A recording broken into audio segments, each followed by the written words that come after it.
pour gagner sympathie parce que rupture amul.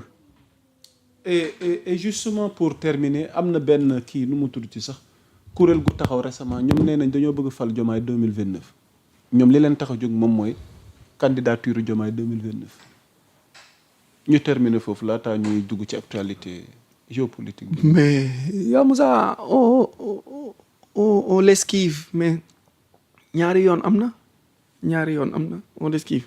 Sonko est toujours dans ses principes de rupture.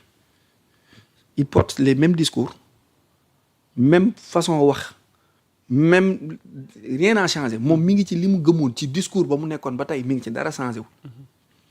C'est le fonctionnement de Diomaye qui semble nii. Avec li fi jóge woon. Donc boo xoolee da nga naan kii il est dans la rupture. mi ngi ci transformation systémique bi. Ousmane Sonko. Diomaye mi ngi dans la continuité pour gérer l'État. Donc mu nekk une bataille entre l'État et la République. mu ne un problème aussi. Donc ku neex mën ngaa far fu la neex aussi. On aura d'autres occasions d'y revenir. Crédit message bi ñu yóbbal bi. wala dama ko ci non on termine 5 minutes laa la may ci Trump. ci géopolitique àddina bi parce que fi mu ne nii ñëpp a ngi may yóbbante ne il faut que Arouna revenir un peu ci lu Trump nar Arouna États-Unis est-ce que nar ñu jëm ci guerre civile. déedéet. ICE comportement gi muy def nii vis-à-vis mooy immigré nga xamante ni c'est vrai que nekkuñu en règle ak ñoom ni ñu bëggee ñoom ñu nekkee fa ba ay bakkan di ci faatu ba ay bakkan di ci tuuru mën naa bañ a séentu àddina songu États-Unis mais américains ñoom songante seen biir. du ñu songante yàgg na fa xam nga luy waral lool. li xew nii nu ñuy xew ni biir États-Unis ci bakkan yi génn àddina. finalement où va Trump. fenn xam nga lan moo ko waral. lu xew. xam nga lan moo ko waral. waaw. États-Unis moo ubbi woon ay frontières am pour dafa soxla woon main d'œuvre. waaw.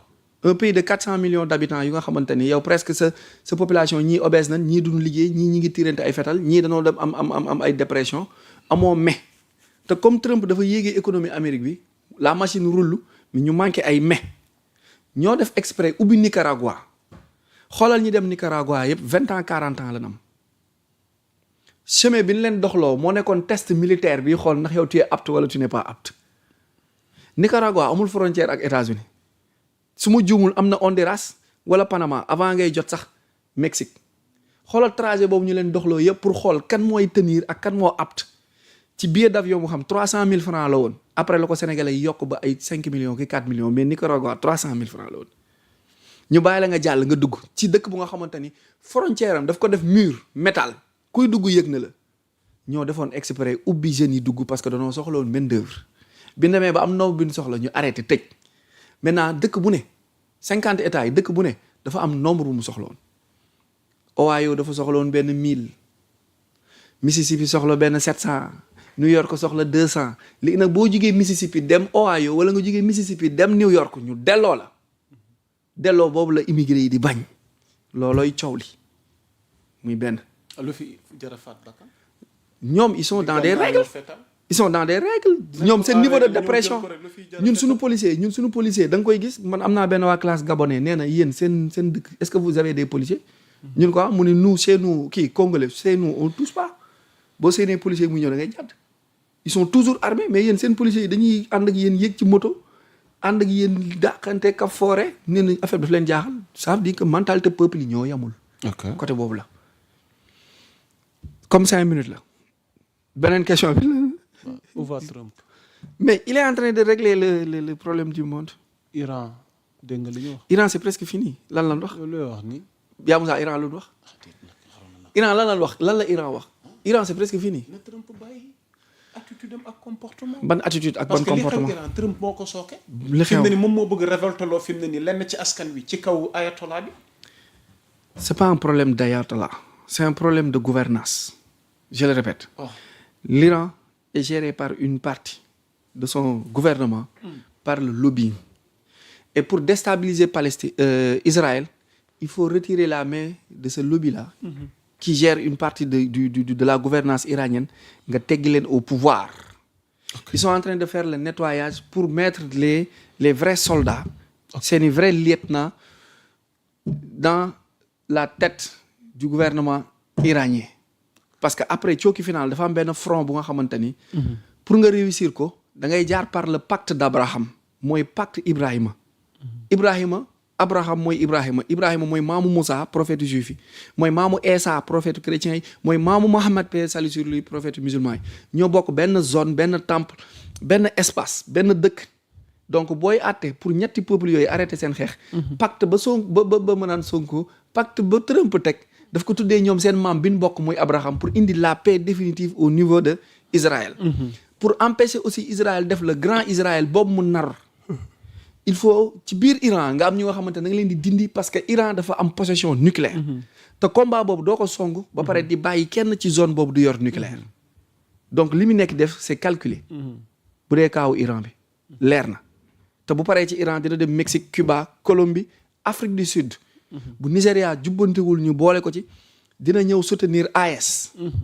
déstabiliser CEDEAO. ñeme nañ loolu. CEDEAO ça marche pas. ah bon CEDEAO. waaw Union africaine. waaw ça marche. delloo war naa non ça marche pas. yow loo gis. lii. ça marche pas. ok félicité beneen bi. génnee na États-Unis dans 66 institutions spécialisées dont 31 yi nga xamante ni sous coupole de l'Organisation des Nations Unies. Ok. y compris l'OMS. ok. parce que nee na leen waxay indi wax. fii laa toogoon man ak Penda ba ma naan leen y a toute une politique autour de cette Covid là c'est une maladie créée cybercriminalité wooma. Les mêmes responsables de la maladie sortent depuis la sortie de Trump à Davos. réunion bi passé kenn ku ne di victimiser wu. OMS plus de 25% au budget wu fonctionnement wu OMS États-Unis kese moo doon contribuer te nee na leen dama laaj na leen rapport d'activité pourquoi ngeen vacciner des millions de personnes te mu leeroon ni leen vaccin yi baaxul woon parewul woon lan ngeen jublu woon ci vaccin yi rendez compte 1 an la leen mayoon 1 an yi mot na Trump génne na États-Unis OMS dina ko génnee ci yeneen institution yeneen 31 institutions spécialisées ONU yëpp dina génn affaiblir l'Organisation des Nations Unies créer le Conseil de la paix woo 53 chefs d'État ñu signer pour ñu dem dans une nouvelle organisation bu nga xamante ni ba Hutu yi di rey Tutsi yi ONU ngi toog bi Israël di boom Palestine ONU ngi toog bi Katanga Kivu Lubumbashi di reyante Kigali di ko organiser par le biais de Rwanda le président Kagame ONU ngi toog bi Maliens yi di reyante fii AES di organiser djihadisme jële ko France di ko jaarale biir Côte d'Ivoire ONU ngi toog Sierra Leone Sierra Taylor Libéria ONU ngi toog mu ne ko yow amutoo fi njëriñ parce que boo dee 45 ans ban bilan nga fi sauvé dara tas nga Yougoslavie créé ay Kosovo Macédoine mais ONU amutul organisation amutul loyauté bu war a tax ñu war ko confier ay organisation de maintien de paix et de l'ordre. Macky Sall